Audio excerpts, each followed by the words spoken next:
What's up, everybody? This is your boy Uber Hikari, aka the Nerd Nigga, here to bring you another video with no frills, just the analysis. And congratulations! Toonami's coming back May 26th, but it's irrelevant. And I hate to do this. I really don't want to do this, but I just have to let you guys know. For everybody who's super excited, everybody uploading their videos about potential lineups, it's irrelevant. It really is. And to tell you the truth, although I am somewhat happy to see a part of my childhood, brought back from the past, brought back from the grave, as it were, in reality, I'm just not that excited. I'm just not that excited about it. So this video is going to explain to you why I'm really not that excited about, Toonami's resurrection and why I think Toonami is irrelevant. Because it is. And this is something that we're just going to have to, deal with. So nostalgia. First, let me talk about nostalgia and the nostalgia surrounding the resurrection of Toonami. If there's anyone who has a right to be nostalgic, it's me. So I don't want you to think that I'm not a Toonami kid, that I don't like Toonami, and I'm trying to, burst everybody's bubble. But if anybody has a right to be nostalgic about Toonami coming back, it's me. I've been watching Toonami since Super Friends, ladies and gentlemen. Super Friends, since Ronin Warriors, since Reboot. Does anybody even remember Reboot? Does anybody remember Gigabyte? Yes, I've been watching Toonami since Super Friends, Ronin Warriors, and Reboot. I'm old enough. In fact, I'm old enough to remember when Goku first turned Super Saiyan. The first time a Super Saiyan transformation ever aired on American television. I was there. I was 10 years old in the 5th grade. I remember I called up my friend Ronnie like, Ronnie, did you just see this? Super Saiyan, man, this is epic. I was there for Samurai Jack. I was there for Yu Yu Hakusho. I was there for Rurouni Kenshin, the remake of Cyborg 009 in 2001. I was there for all of that. So again, if anybody has a right to be nostalgic about Toonami coming back, it's Uber Hikari. And I also understand that a lot of people who grew up with Toonami, just like me, they're feeling nostalgic about it. And, nostalgia is a part of human nature. Humans have, just a built-in, a natural fear and anxiety about confronting the future. So what they tend to do is they romanticize the past. And you hear this all the time. Whenever you're around your grandparents, oh, back in the day, those were the glory days. Back in my day, we all indulge to a certain extent in romanticizing the past. But in certain instances, and of course nostalgia can be good sometimes, but in other instances, it's not so good. And I think this is one of those instances where nostalgia is sort of blinding us about Toonami and about the relevance of Toonami. And in particular, nostalgia can blind you by making you lose insight into the present and lose insight into the future. So while you're looking back at your childhood, while you're looking back at, Toonami, meanwhile, the world is moving forward in this direction. And this is basically what's happening right now, because the world is vastly different than what it was when Toonami was on. The world is, even in the space of a couple of years, the world has moved forward by leaps and bounds. And it's sad to say, but it's true. Toonami is now irrelevant because the world has just moved on. Toonami's not necessary, it's not needed, and in this day and age, it's just absolutely irrelevant. So let me explain to you why. And of course, two of the big reasons why Toonami is now irrelevant is the internet and data storage. Two things that absolutely changed the game. They absolutely changed how we consume social media and digital media for that matter. The internet, data storage capacity. So now let's talk about data storage. Piracy is a problem mainly because of data storage, not because of the internet. The internet is an important factor in it, but the primary reason why piracy and torrenting is so bad is because of data storage. If you can't store something, you can't use it. I mean, that's put two and two together. If you can't store the data, then you actually can't use the data. Or if the prices for data storage are too high, if it's so expensive that no one can afford the storage, then that's another way that piracy can be sort of, that you can put a lid on piracy. But in just the space of the last, I don't know, maybe 5 to 8 years, somewhere around there, data storage capacity has increased damn near exponentially. In fact, I remember when I was in high school and one of my teachers brought a new MacBook. This was when the MacBook first got a 100 gigabyte hard drive. To us, that was a big deal. That was like, holy shit, 100 gigabytes, man, that's awesome. Oh my gosh. That's more data. Back in those days, people thought 100 gigabytes was more data than you could possibly ever use. We now know, of course, that that's not the case. But when it was first introduced, we thought it was the greatest thing in the world. In fact, I remember when flash drives were first introduced. And now, let me introduce you to this. How big do you think this hard drive is? Can you see this, ladies and gentlemen? How big do you think this is? You think it's 1 terabyte? 2? 3? This is 4 terabytes. A 4 terabyte hard drive. How big do you think this one is? How big do you think this is? This one right here. This right here from Samsung. 2 terabytes. And that's just the data storage I have on this desk. I have 6 terabytes of data storage just on this desk.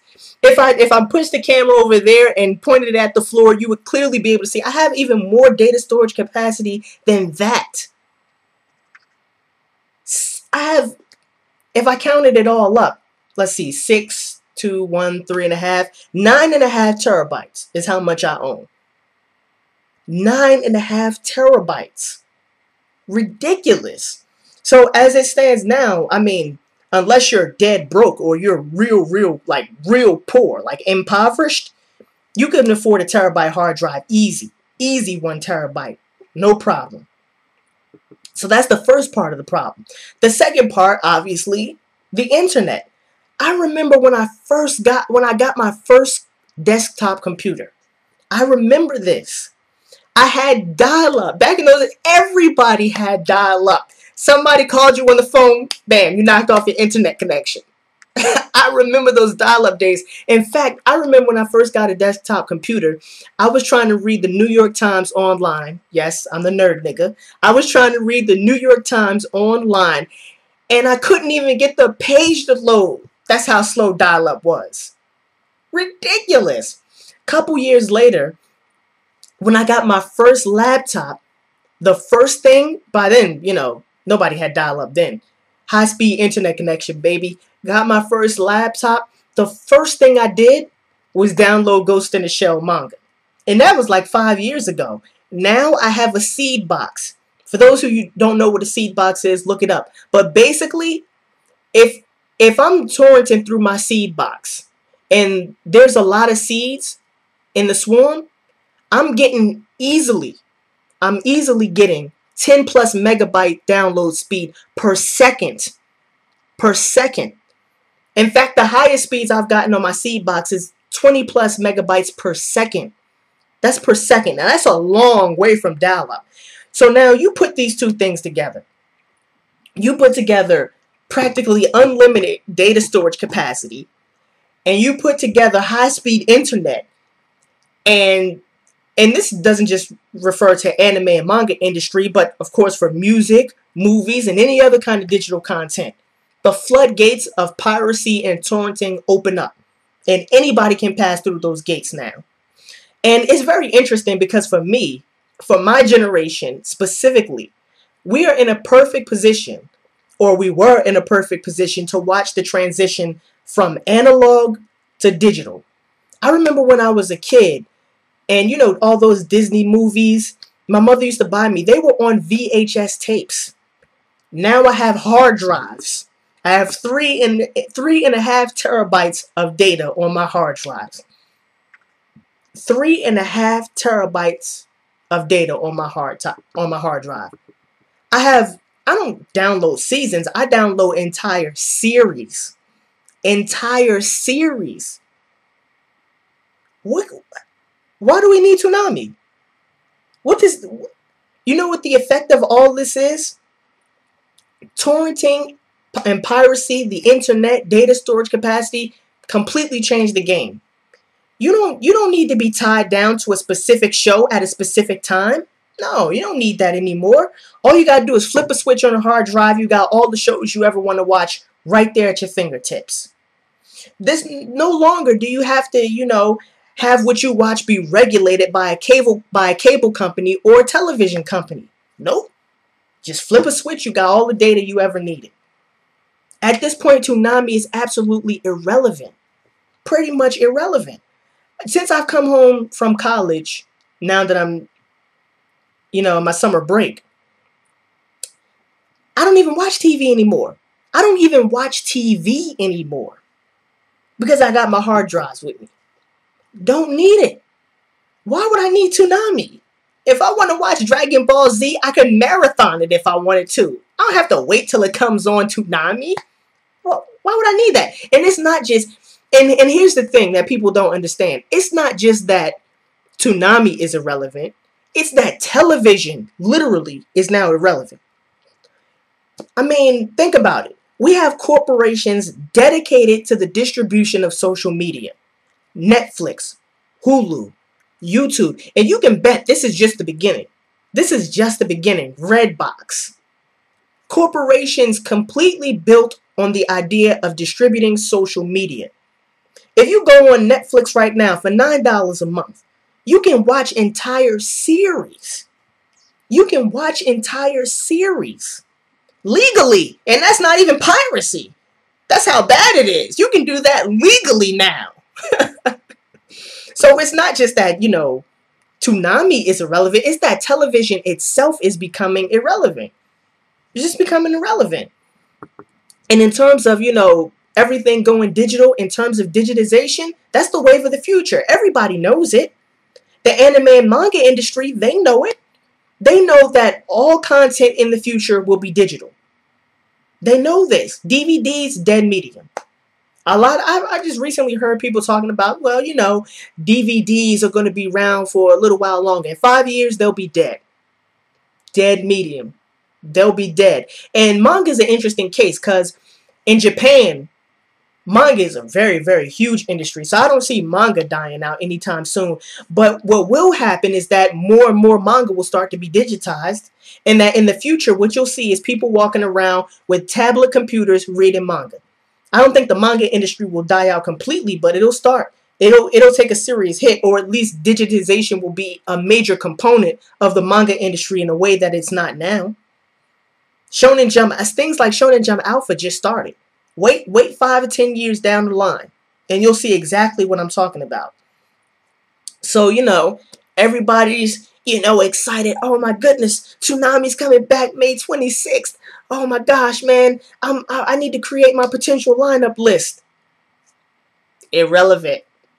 I might have Toonami on in the background while I'm, doing something on my laptop. But as for actually watching Toonami as an entire block the way I did as a child, when I used to run home after school, that's not happening. Toonami, it's sad to say this about a part of my childhood, but Toonami's irrelevant. Hell, television is becoming irrelevant. So, and there was only a very small window of opportunity for something like Toonami to even exist. Because if you think about it, anime and manga didn't even really start getting big in the western part of the world until the late 90s. Around that time, yeah, because I remember this was maybe 17 years ago, Dragon Ball was coming on and Sailor Moon was coming on. So between the late 1990s and I would say maybe 2004, 2005, was basically Toonami's window of existence. Because after that, all bets are off. Once the internet emerges, once its data storage capacity becomes practically unlimited, Netflix, Hulu, YouTube, that's the end of it. So, you know, Toonami's coming back. I don't know how long they're going to keep it on. I don't know if they'll be able to keep it on, but Toonami is pretty much irrelevant. So this was your boy Uber Hikari. You know, sorry to burst your bubble, but you know, guys, you know me, the nerd nigga, has to bring the analysis for you guys. So again, this is your boy Uber Hikari, aka the nerd nigga. Just brought you another video with no frills, just the analysis. Peace and have a blessed day. Also, look out for that Rurouni Kenshin Chapter 1 reboot review, which will be up probably Sunday. Probably Sunday, yeah. So, peace and have a blessed day.